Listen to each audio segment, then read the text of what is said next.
Viewer beware.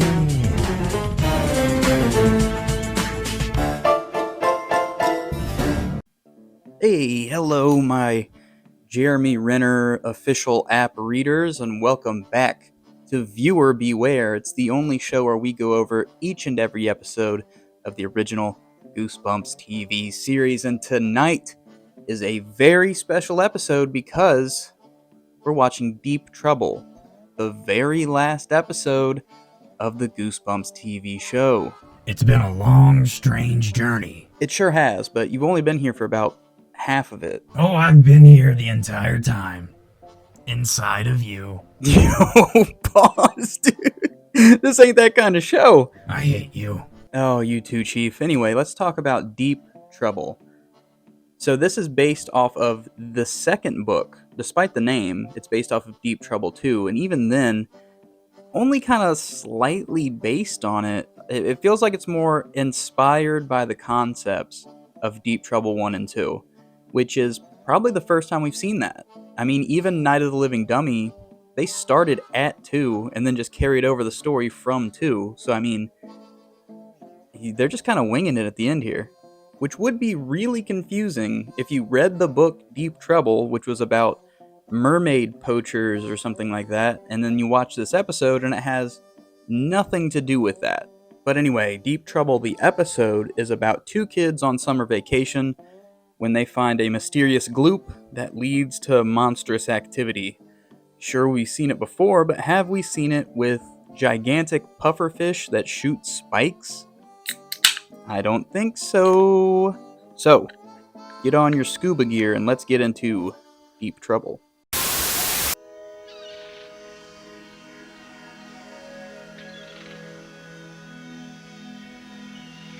This salty sea shanty starts with our hero Sheena fishing on a raft when what looks like a shark fin rips through the water. Naturally, Sheena is startled and paddles as fast as she can. Somebody help! But when we quickly see that it was just her brother Billy with an RC boat jerry-rigged to look like a fin, Sheena is understandably pissed. Billy, what are you doing? Is that why they call you Sheena the Jungle?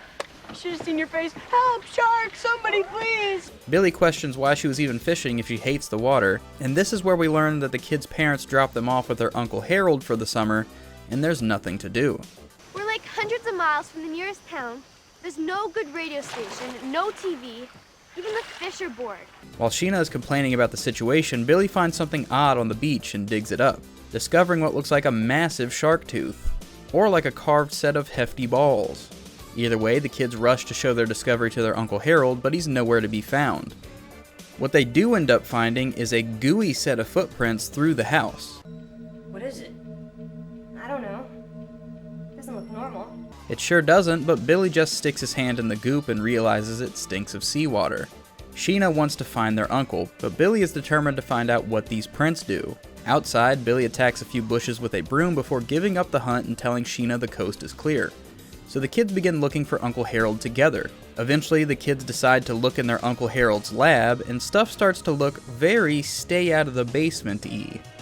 In the lab, the kids find all kinds of interesting fish factoids and your standard array of beakers and fluids, before Billy finds a flask that smells like the slime upstairs. Smells like the slime. Really? How exciting. Now put it back. No way, I'm gonna look at this thing underneath a microscope. No, Billy, we've been down here long enough. Hey, let go, okay? Billy wants a closer look, but Sheena tells him to put it back, until ultimately they toss the bottle into a piranha tank. I'm sure nothing bad will come of that. The kids hear the door opening and hide just in time to hear their uncle arguing with another researcher named Jake Ritter. Oh, Luis has been missing for over a week, Ritter. That's not like him. It's exactly like him. Luis is a good lab assistant, Harry, but he's a flake. Probably just decided to take a vacation without telling us. Harold's assistant, Lewis, has gone missing, and now he wants to get the authorities involved. But Jake thinks this puts all their work in jeopardy. The two adults leave to presumably talk things over, and the piranha tank suddenly smashes open.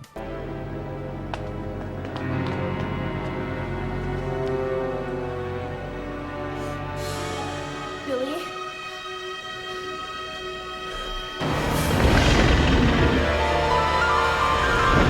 So now we got a gigantic fish that shoots needles from its body.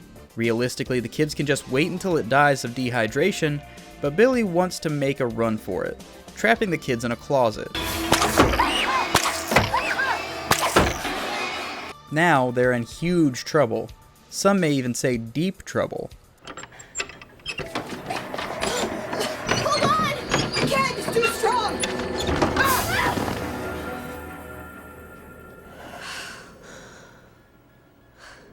Uncle! Not a word? Uncle Harold has to explain all of his fishy business and really calls into question why he took the kids here for the summer. Billy remembers the giant tooth and shows it to Harold, who immediately tells the kids to stay off the beach. Even though they seem to be on an island, so that may be tough to do. Well, this place is nothing but beach. If we have to stay away from it, what are we supposed to do? I don't care. Just don't do it near the water. The next day, the kids are playing Go Fish in the backyard when the housekeeper accuses the two of smashing her chocolate cake, even though they have no clue what she's talking about. And stay out of my kitchen.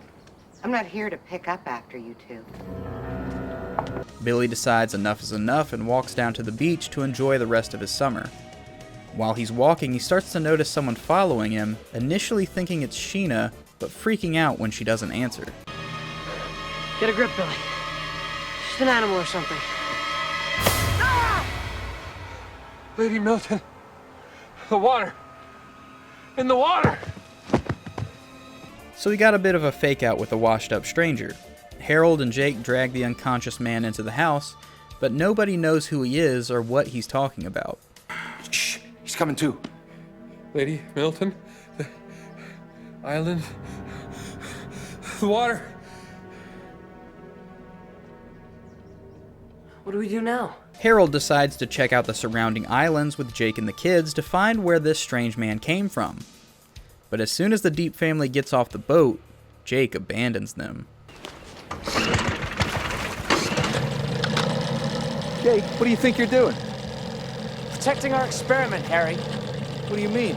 I'm not gonna let you throw away all our hard work just because you don't have the guts to see it through. You can't just leave us on this island, Ritter. This is insane. Have a nice life. What's left of it. Some kind of joke? I wish it was. So the Deep family's just stranded on an island, and it's pretty weird that Harold brought the kids along with him to the island when he was scared to have them near the water at all. Maybe he felt better with him and Jake there, but he shouldn't have. Also, did anybody clock Jake not being able to start the boat in one pull?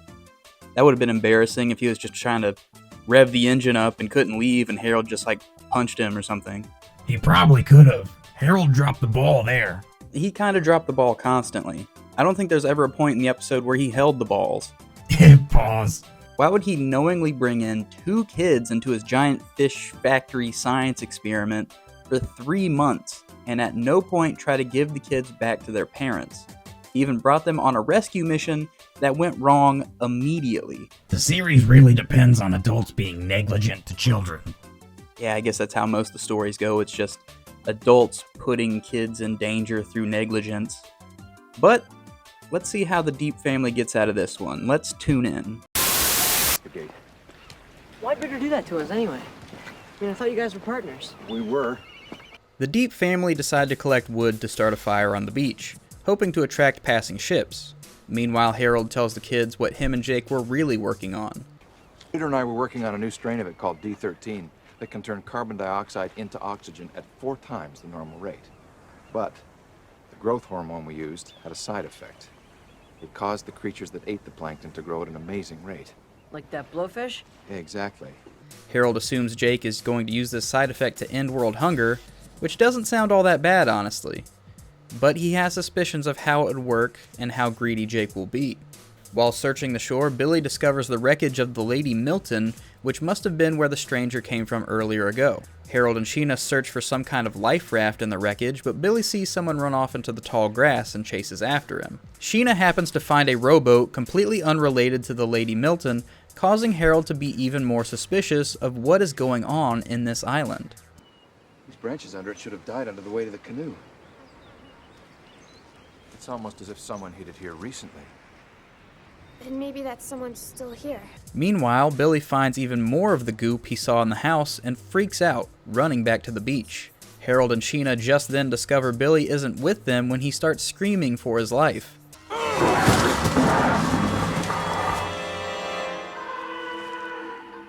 Billy! So they rush into the tall grass, but shortly after they start searching, Harold pulls Sheena back and tells her it's unsafe. We have to find Billy. Get away from here immediately. I thought that was the idea. I'm afraid things are worse than we thought. The D-13 plankton must have reached this island. How do you know?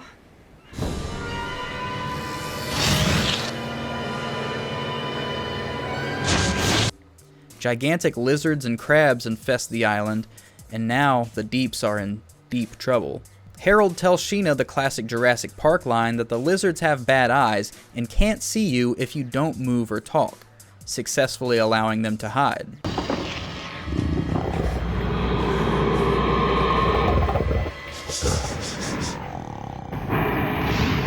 Harold tells Sheena they may have to leave now, but Sheena wants to find Billy. I'm not leaving here without my brother. There's a very good chance that Billy, What? well,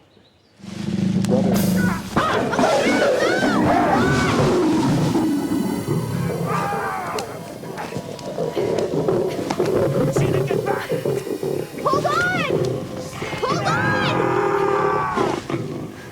So Harold was perfectly ready to leave a man behind and get snatched up by a monster man. Sheena grabs a sharp and pointy stick, then dives down the cellar after her uncle, proving that she's more brave than this grown man. While underground, Sheena dodges giant snakes before seeing her uncle get taken away.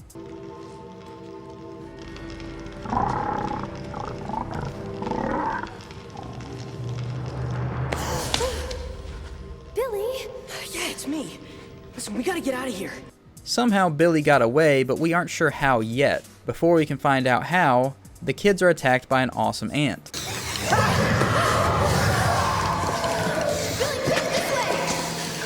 One of the monster men scares the ant away, and it's revealed that he is the missing lab assistant, Lewis.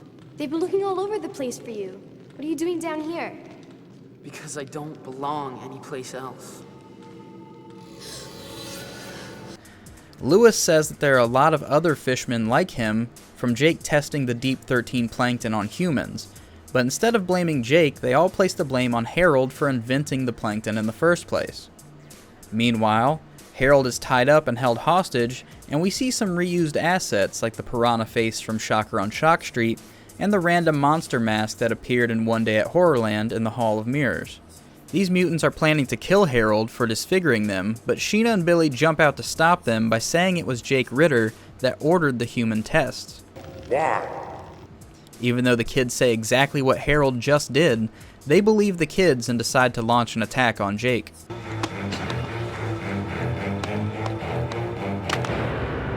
Hello, Dr. Ritter.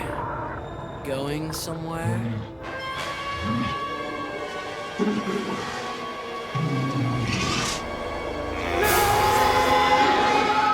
After we fade back in, we see three strange men loading up a boat when one of them is called Lewis. Somehow, Harold was able to completely reverse the Deep 13 effects on the humans and has some of the former freaks disperse the antidote into the wildlife. Just one thing, though. What do you think happened to Ritter? Yeah, he sort of disappeared after those fish people got hold of him. No, I don't think we've heard the last of him. Guys like Ritter always show up sooner or later. Come on down, folks! See the fish man! He's half man and half fish! And he's alive! Come on down! Oh, don't be shy, sweetie. Go on in. 'Cause he's the fish man, half fish. You won't believe it. You have to see it with your own eyes. And what a ripoff. That looks totally fake.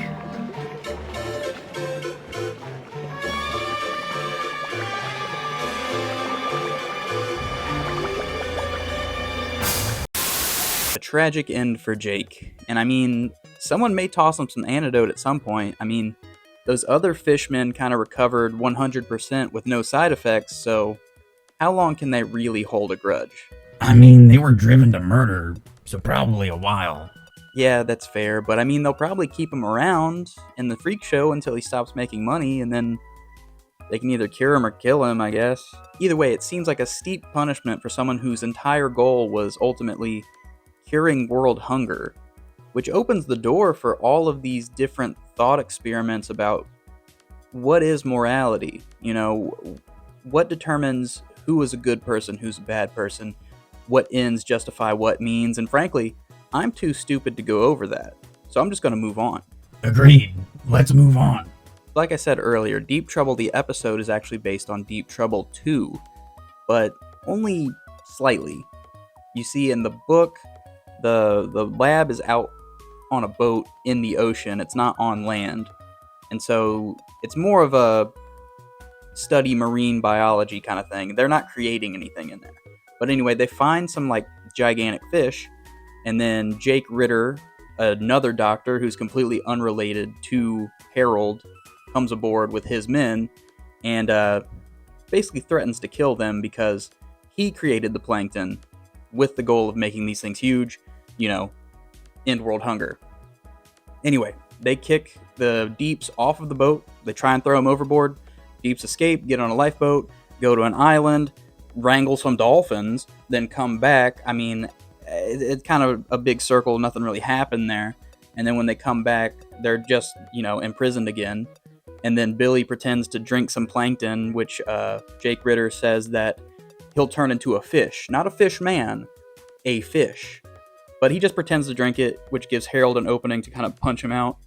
And then in the scuffle, Jake Ritter drinks it and turns into a fish and then goes overboard. And then, you know. And the big twist ending is that at the beginning of the book, Sheena played a joke on Harold and Billy where she replaced some of the plankton with sweet tea in the vials.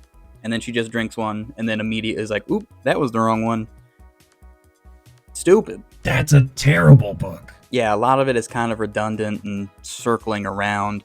Really, the big draw here is the fish people. So props to the episode for kind of spicing it up and giving something more physically scary than, you know, men trying to kidnap you, which would be scary, but if you're watching the show, you're like, whatever, you know? And so even though the episode reused some costumes and props, it was pretty effective and fun. I mean, the giant animals that just so happen to be tiny animals that are easy to contain. It was cheesy, but it got the point across, and I like that. And so with all of that, I'm going to have to give Deep Trouble 4 bumps out of 5. Check it out. So that's it. We finished the whole thing. Looks like it. So does that mean like you're sticking around?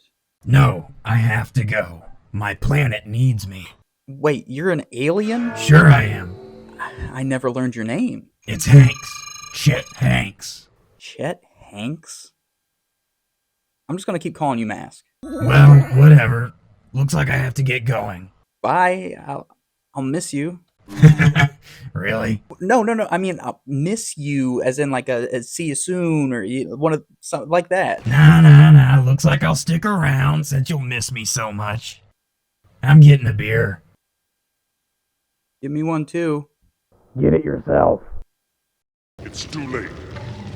How? Why?